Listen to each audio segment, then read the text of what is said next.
देखिए, मैं तो भारतीय जनता पार्टी के सामने हाथ जोड़ के अपील कर रही हूँ कि दिल्ली की जनता के जनादेश को स्वीकार करिए। आपने 15 साल एमसीडी में सरकार चलाई, लेकिन उसके बाद दिल्ली की जनता ने आपको निकाल के बाहर फेंक दिया। आम आदमी पार्टी को भारी बहुमत से जिता के भेजा है। ये क्या तरीका है? आप चुनाव नहीं जीते तो दूसरी पार्टी की सरकार नहीं बनने देंगे। आज ये एमसीडी में कर रहे हैं, कल किसी राज्य में कर सकते हैं, फिर पार्लियामेंट में कर सकते हैं कि अगर उनकी बहुमत नहीं आई तो वो कोई सरकार ही नहीं बनने देंगे। लोकतंत्र में जनता का जनादेश सराखों पर होना चाहिए।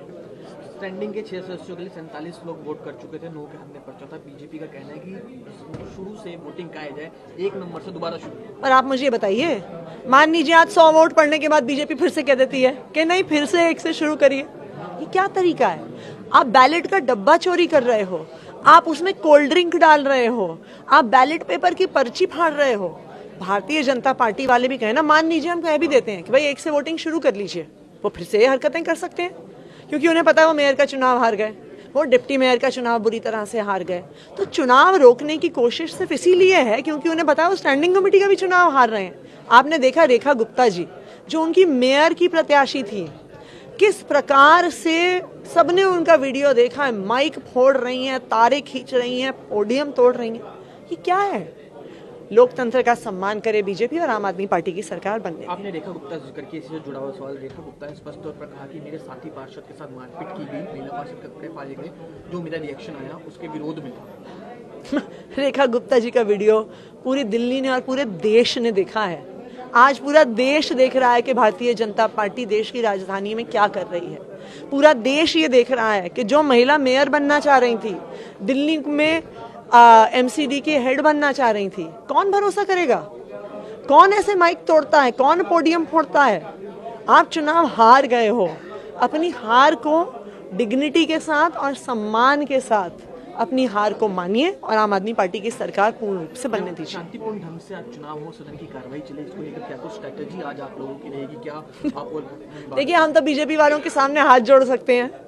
वही हंगामा करते हैं, वही तोड़ फोड़ करते हैं, वो माइक तोड़ते हैं, वो चीज़ें फेंकते हैं, बैलेट बॉक्स को चुरा लिया, बैलेट बॉक्स के अंदर कोल्ड ड्रिंक डाल दी, बैलेट पेपर फाड़ दिया। तो हम तो उनसे विनती कर सकते हैं कि सरकार बनने दीजिए, सरकार चलने दीजिए। ये तो बीजेपी वाले बताएंगे।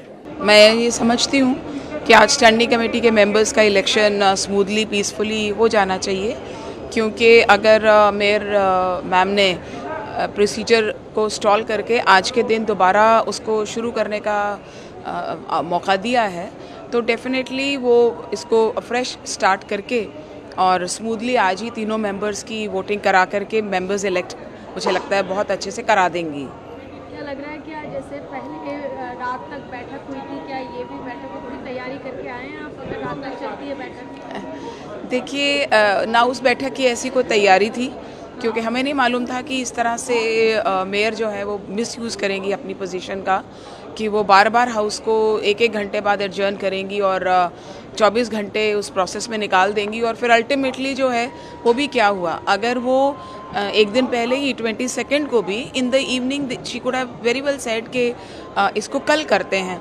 लेकिन मुझे नहीं मालूम कि उन्होंने रात भर का वो प्रोसेस क्यों उस दिन चलाया। तो हमारी तैयारी नहीं थी, लेकिन हम लोग फिर भी इलेक्शन के लिए तैयार थे।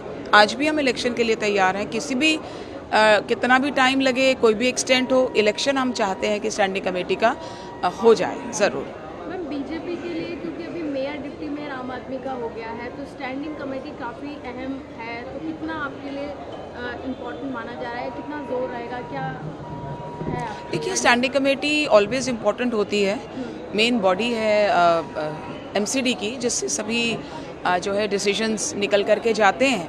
एंड अगर आप नंबर के हिसाब से देखोगे तो स्टैंडिंग कमेटी हमारी बनती है, मतलब जो हम समझते हैं कि हमारे जब मेंबर्स इलेक्ट होंगे आज हाउस से, तो उसके बाद जोन से हमारे मेंबर्स आएंगे, तो स्टैंडिंग कमेटी का चेयरमैन हमारा होगा। ऐसी हम जो आज के हमारे नंबर्स हैं उससे हम कह सकते हैं। तो डेफिनेटली मुझे लगता है कि क्योंकि ये बात सामने वालों को समझ आती है, इसीलिए वो बार बार जो है इसको स्टॉल करने की, इसमें कुछ ना कुछ ऐसा करने की, क्रॉस वोटिंग।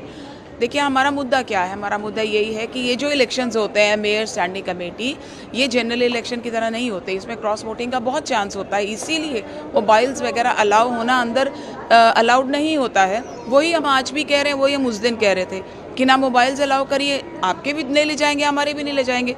कोई इसमें ऐसा तो है नहीं कि विशेष किसी एक को अधिकार मिलेगा।